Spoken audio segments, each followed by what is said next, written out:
Bismillahirrahmanirrahim. Assalamualaikum warahmatullahi wabarakatuh.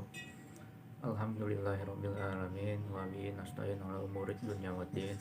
Wassalatu wassalamu ala asrofil anbiya'i wal mursalin sayyidina Muhammadin wa ala alihi wa sahbihi ajmain. Amma ba'du. Yang terhormat selaku dosen pengampu mata kuliah Akidah Akhlak Bapak Jaja Nurjana MA dan teman-teman sekalian yang kami tidak bisa sebutkan satu persatu, namun tidak mengurangi rasa hormat kami kepada kalian semua. Pada kesempatan kali ini izinkan kami selaku dari kelompok 6 yang akan membawakan materi perkuliahan pada pertemuan hari ini yang berjudul meneladani akhlak utama orang-orang yang soleh, yaitu pada ilmuwan Ibnu Rusyid dan juga Muhammad Iqbal.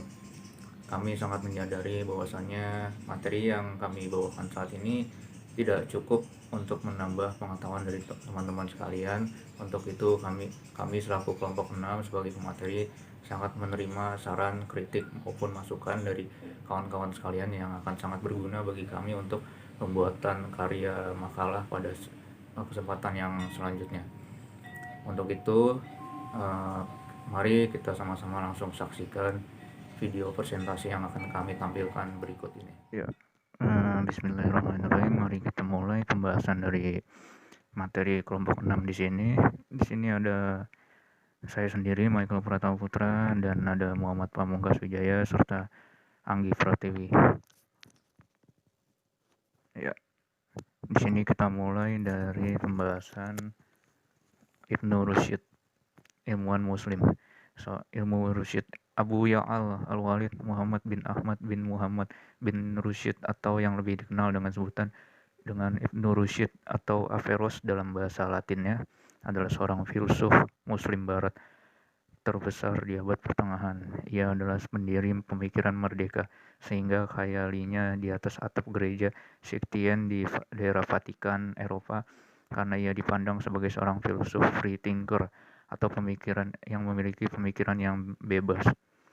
Ia lahir di kota Cordova, ibu kota Andalusia, atau sekarang ini biasa kita kenal dengan negara Spanyol.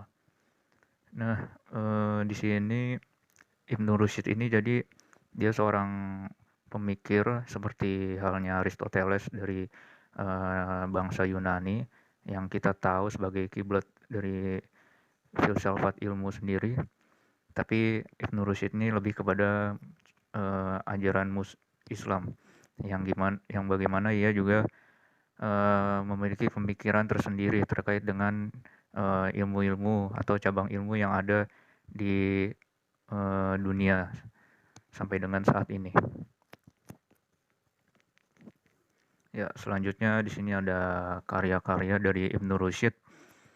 Yang pertama tentunya ada filsafat, yang kedua ada ilmu kalam, dan yang ketiga ada fikih dan usul fikih, yang keempat ada ilmu falak atau ilmu astronomi yang berkaitan dengan benda-benda langit, yang kelima ada ilmu nahwu, dan yang terakhir ada ilmu kedokteran. Selanjutnya di sini ada keteladanan dari Ibnu Rusyid. Nah, jadi Ibnu Rusyid ini meskipun berasal dari keluarga yang kaya raya dan terhormat, namun hal tersebut tidak menjadikan Ibnu Rusyid untuk kemudian bermalas-malasan. Beliau adalah seorang yang mencintai ilmu pengetahuan, cerdas, dan selalu mempertahankan ketaatannya terhadap Allah Subhanahu wa Ta'ala. Jadi di sini bisa kita simpulkan bahwasanya Ibnu Rusyid ini keteladanannya sangat banyak. Yang pertama ini dia tetap bersemangat dan tetap teguh pendiriannya terhadap bidang keilmuan yang sedang diperdalamnya. Padahal hampir semua cabang ilmu pengetahuan ia perdalam, dan juga ia sangat menghindari yang namanya sifat bermalas-malasan atau futur. Karena bagi Ibnu Rusyid ini bermalas-malasan itu tentu sangat tidak diharapkan oleh dirinya, karena dapat menghambat ia dalam memberikan sumbangsi dan juga torehan karya yang sangat berguna hingga sampai dengan saat ini yang kita rasakan karya-karyanya, seperti dalam hal ilmu kedokteran, ilmu filsafat atau pemikiran, dan juga ilmu yang lainnya yang berkaitan dengan cabang keilmuan lainnya. Lalu di sini juga dia sangat mencintai ilmu pengetahuan yang digelutinya, itu sangat juga berpengaruh terhadap apa yang bisa kita pahami selanjutnya. Lalu di sini juga dia cerdas dan selalu mempertahankan ketaatannya terhadap Allah Subhanahu wa taala. Jadi ia sembari menimba ilmunya, dia juga tidak lupa untuk senantiasa mendekatkan dirinya terhadap Allah Subhanahu wa taala sebagai bentuk penghambaan dirinya kepada Allah. Iya, selanjutnya ada pembahasan dari ilmuwan muslim yang bernama Muhammad Iqbal. Muhammad Iqbal merupakan seorang penyair, filsuf, serta tokoh pembaruan Islam. Dia dilahirkan di Sialkot, Punjab, yang sekarang menjadi bagian dari wilayah Pakistan. Ia dilahirkan pada tanggal 9 November 1877 Masehi. Kakek Muhammad Iqbal bernama Syekh Rafiq, yang merupakan seorang penjajah selendang yang berasal dari kota Lohar, Kashmir. Penduduk Kashmir yang awalnya beragama Hindu kemudian telah menganut Islam selama kurang lebih 500 tahun. Jadi Muhammad Iqbal ini memiliki seorang kakek yang merupakan penjual selendang yang berasal dari kota Lohar, Kashmir. Yang awalnya sebetulnya dia ini beragama Hindu, tapi kemudian setelah mendapatkan hidayah, dia mulai menganut ajaran Islam selama kurang lebih 500 tahun lamanya. Selanjutnya di sini ada karya-karya dari yang telah ditorehkan oleh Muhammad Iqbal. Yang pertama ada The Reconstruction of Religion Thought in Islam, atau rekonstruksi pemikiran keagamaan dalam Islam. Yang kedua ada The Development of Metaphysics in Persia, atau perkembangan metafisika di Persia. Yang ketiga ada Asrar il-Kurdi. Yang keempat ada Rumus Ibiqudi. Dan yang kelima ada Payam Imashrik, atau pesan dari timur. Yang keenam ada Bang Indara, atau Genta Lonceng. Yang ketujuh ada Javid Nama. Yang ke-8 ada Musafir, yang artinya orang yang dalam perjalanan. Dan yang ke-9 ada Bal'i Jibril, atau sayap Jibril.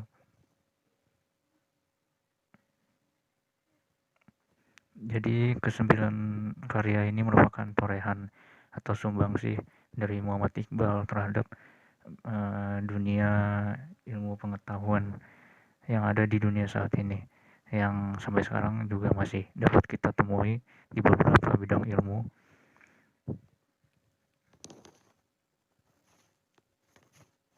Ya, selanjutnya di sini ada keteladanan dari dan sifat dari Muhammad Iqbal yang perlu kita teladani. Yang pertama ini, beliau memiliki pandangan yang luas tentang Islam. Menurut beliau, hukum dalam Islam sebenarnya tidak statis. Hukum Islam dapat berkembang sesuai dengan perkembangan zaman. Maksudnya di sini adalah bahwa Muhammad Iqbal berpendapat bahwa hukum Islam ini terus-menerus mengalami yang namanya dinamisme atau perubahan seiring dengan berkembangnya zaman, sesuai dengan zaman yang ada seperti saat ini.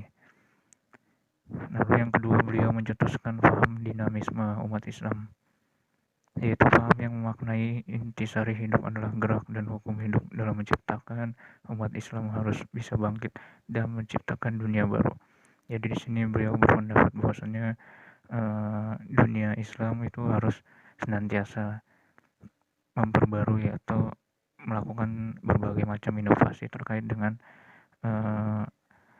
pergerakan atau kemajuan dalam hal keilmuan untuk memajukan kehidupan di alam dunia ini, dan juga memberikan berbagai macam karya dan juga sumbangsih untuk dunia keilmuan sampai dengan akhir zaman kelak.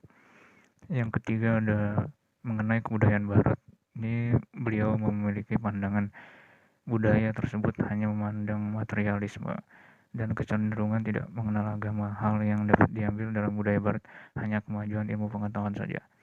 Ini sesuai perkataan beliau dengan keadaan sekarang, di mana negara barat ini sangat memandang kuat eh, materialisme atau lebih kepada harta yang tidak ada habisnya sama sekali dan tidak pernah puas mereka yang negara-negara barat tersebut, dan kecenderungan tidak mengenal agama. Nah ini juga kita bisa lihat di negara barat ini juga eh, penganut agamanya juga masih sangat minim, namun sekarang memang Islam di negara barat mengalami perkembangan yang sangat pesat saat ini dan mulai merambah ke berbagai macam negara yang ada di benua Eropa. Lalu hal yang dapat diambil dalam budaya barat hanya kemajuan ilmu pengetahuan. Nah, di sini memang negara barat memiliki kelebihan tersendiri, yaitu mereka sangat maju sekali dalam bidang ilmu pengetahuan dan juga teknologi tentunya, yang bisa kita rasakan saat ini mulai dari alat komunikasi dan juga alat media-media sosial ataupun media-media uh, teknologi lainnya yang menunjang kehidupan masyarakat di berbagai negara yang ada di dunia. Lalu yang terakhir terkait dengan nasionalisme, beliau juga tidak sependapat dengan budaya barat karena cenderung materialisme dan ateisme.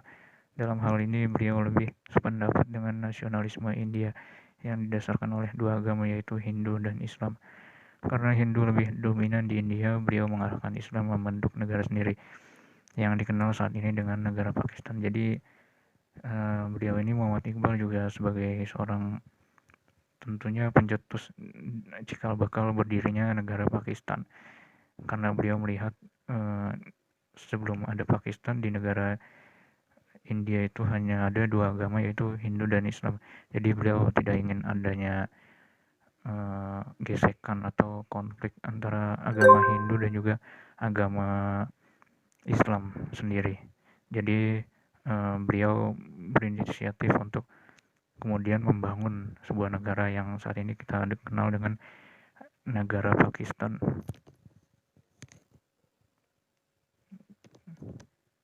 Ya, mungkin sekian presentasi dari kelompok kami, kelompok 6. Kurang lebihnya mohon maaf. Kami tutup. Billahi fisabilillah fastabiqul khairat. Assalamualaikum warahmatullahi wabarakatuh.